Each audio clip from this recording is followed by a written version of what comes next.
भैया, तो एक सवाल था मेरे माइंड में जिसका जवाब देने की भी मैं कोशिश करता हूँ, लेकिन आप लोग भी अपनी राय कमेंट सेक्शन में ज़रूर बताना कि इंडिया के पास आखिर ऐसी कौन सी सुपर पावर आ गई, इंडिया के पास आखिर ऐसी कौन सी माइंडसेट आ गई कि इंडिया का एजुकेशन सिस्टम इतना बेहतर हो गया। इंडिया का बच्चा अगर इंडियन इंस्टीट्यूट से भी पढ़कर बाहर निकलता है तो उसको एक अच्छी जॉब उसका वेट कर रही होती है, उसको इंटरनेशनल मार्केट में रिकग्नाइजेशन ज़रूर मिलती है। लेकिन यही चीज़ पाकिस्तान के साथ नहीं हो रही, तो उसकी क्या वजह है?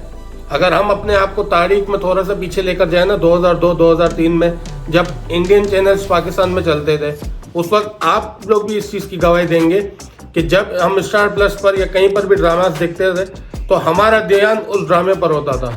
जैसे हमारी मदर्स का, सिस्टर्स का फेवरेट ड्रामा क्योंकि सास भी कभी बहू थी, कहानी घर घर की, एक्सेट्रा एक्सेट्रा, हमारा ध्यान उस ड्रामे में होता था। लेकिन उसके बीच में भी ऐड चलती थी।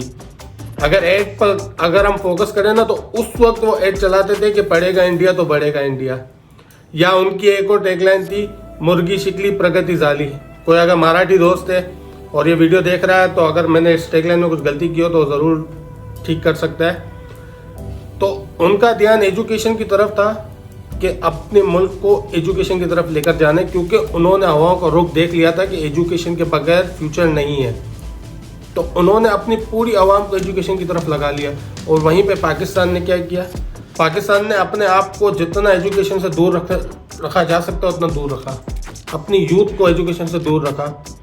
वहाँ पर उन्होंने लड़कियों को एजुकेशन देने पर फोकस किया, उसके ऊपर पूरी एक मुहिम चलाई उन लोगों ने। पूरा एक एजेंडा इनका बना कि लड़कियों को एजुकेशन मिलनी चाहिए, एजुकेशन सिस्टम अच्छा होना चाहिए। और पाकिस्तान ने, आपने पाकिस्तान का कोई स्लोगन सुना है जो एजुकेशन से रिलेटेड हो? जैसे इंडिया का स्लोगन है कि पढ़ेगा इंडिया तो बढ़ेगा इंडिया, ऐसा पाकिस्तान का कभी कोई स्लोगन सुना है आपने? नहीं सुना होगा, क्योंकि पाकिस्तान ने इस तरफ ध्यान ही नहीं दिया। पाकिस्तान के लिए एजुकेशन कभी भी प्रायोरिटी नहीं था, और इस बात की मैं गवाही देकर कहता हूँ। इंडिया में इस वक्त 6ठी क्लास का बच्चा कोडिंग सीख रहा है, कोडिंग कर रहा है। पाकिस्तान में कोडिंग 12th क्लास के भी बाद होती है मेरे ख्याल से, क्योंकि इंडिया ने पकड़ लिया था कि भाई एजुकेशन में इस डिपार्टमेंट में काम करना चाहिए। अब इंडिया के बड़े इंस्टीट्यूट को आप देख लो, IIT है, IIM है।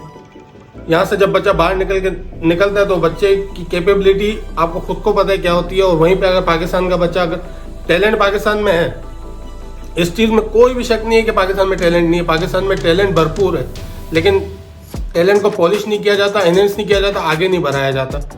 कॉन्सेप्चुअल लर्निंग का पाकिस्तान में तरीक़ेकार है ही नहीं।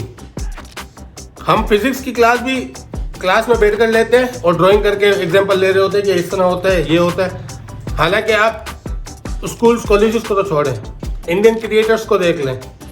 जब वो साइंस पढ़ाते हैं तो वो पूरे एक्सपेरिमेंट के साथ पढ़ाते हैं, और उस क्लास में बच्चे किस तरीके से एंगेज रहते हैं वो देख लें। अभी मैं आपको कहता हूँ ना, अगर हम सर्वे करें ना, जो बच्चा 8 में ना, वो कितने बच्चे ऐसे होंगे जो बोलेंगे हमें साइंस में पढ़ाई करनी ही नहीं है। क्यों? साइंस बोरिंग है, साइंस टफ है, साइंस बोरिंग है। हालांकि साइंस से ज़्यादा मैं कहता हूँ ना, अच्छी तरीके से और उसको एंजॉय मोमेंट बनाकर, साइंस से अच्छी कोई सब्जेक्ट ही नहीं जिसको पढ़ाया जा सके। क्यों? क्योंकि उसमें एक्सपेरिमेंट है। लेकिन हम इस चीज़ से कोसों दूर हैं।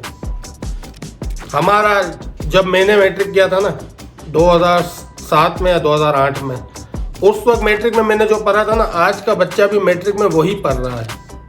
उसको ऑलमोस्ट 12 साल हो गए, 12 से 15 साल हो गए, आज का बच्चा भी वही पढ़ रहा है।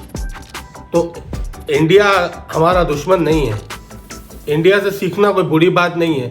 इंडिया हमारा पड़ोसी, हमारा भाई है। हम इंडिया से ही अलग होकर आए थे, तो कम से कम इंडिया से तो कुछ सीख लो। बाकी दुनिया में तो बाद में जाओ, इंडिया से ही सीख लो। पर ऐसा भी नहीं है कि इंडिया का एजुकेशन सिस्टम बेस्ट है, उसमें भी लूप होल्स हैं, लेकिन वो हमसे काफ़ी बेहतर है, हमसे वो काफ़ी आगे। तो हमें उनसे सीखना चाहिए कि भाई उन लोगों ने क्या किया इस तरीके से कि उनके बच्चे मोटिवेट हो गए एजुकेशन की तरफ आने के लिए। अभी आपको एक छोटी सी मिसाल दूँ, हमारे पाकिस्तान में हम ऑनलाइन अर्निंग के पीछे जा रहे हैं कि ऑनलाइन अर्निंग होनी चाहिए, ऑनलाइन अर्निंग चाहिए। इंडिया वाले ऑनलाइन अर्निंग के पोर्टल्स बना रहे हैं। हम उस पोर्टल पे कमाने की बात करें, वो पोर्टल्स बनाने पर आ गए कि हम पोर्टल्स बनाएंगे कि आप आकर वहाँ पर अपना काम करें। तो ये डिफरेंस होता है एजुकेशन का। जब आपके पास एजुकेशन होती है ना तब आपको और वसाइल नज़र आते हैं, और जब आपके पास एजुकेशन नहीं होती है ना तो आपके वसाइल वैसे भी लिमिट हो जाते हैं। तो ये है इंडिया की पावर। और अगर इंडिया इसी तरीके से चलता रहा ना तो मैं आपको एक और बात बताता हूँ कि बड़े बड़े बिजनेस जब आपके मुल्क में इन्वेस्ट करते हैं, अपनी हेडक्वार्टर्स बनाते हैं ना, तो वो सिर्फ चीप लेबर नहीं ढूंढ रहे होते, वो आपका लिटरेसी रेट भी चेक करते हैं कि आपके मुल्क में कितना पढ़ा लिखा बंदा है, और आपके मुल्क में जो पढ़ा लिखा बंदा है उसका कैलिबर क्या है, उसकी कैपेबिलिटी क्या है, उस हिसाब से वो आपके मुल्क में इन्वेस्ट करते हैं। क्योंकि उनको वहाँ जो लोकल्स बंदा वहाँ पर अगर काम करेगा उसकी कॉस्ट उनको कम पड़ेगी, बनस्बत वो अपने मुल्क से कोई बंदा बुलाएंगे। तो इस बात को याद रखना कि लिटरेसी रेट आपका जितना कम होगा ना, मतलब आपके मुल्क में जितना ज़्यादा बंदे पढ़े लिखे होंगे ना, उतने बाहर की कंपनीज आप पे अट्रैक्ट करेंगी। तो इंडिया को इस चीज़ के लिए तो शाबाशी देनी चाहिए कि इंडिया ने अपने एजुकेशन सेक्टर को बहुत अच्छा बनाया है। इंडिया का एजुकेशन सेक्टर बहुत अच्छी तरह ग्रो कर रहा है।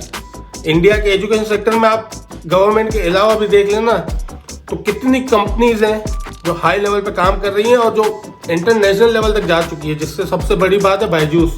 सबसे बड़ी कंपनी का जो नाम आता है वो है बायजूस। आपने हर जगह बायजूस के पोस्टर देखे होंगे, लेकिन पाकिस्तान में आपने कभी देखा है? आपने नहीं देखा होगा, क्योंकि बहुत प्रायोरिटी की बात होती है।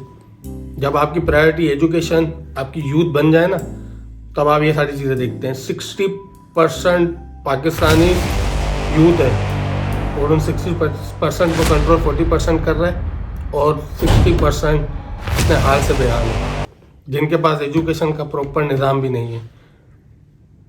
बस आज की वीडियो के लिए इतना ही, मिलते हैं अगली वीडियो में, तब तक के लिए अपना ख्याल रखें। अल्लाह हाफिज़।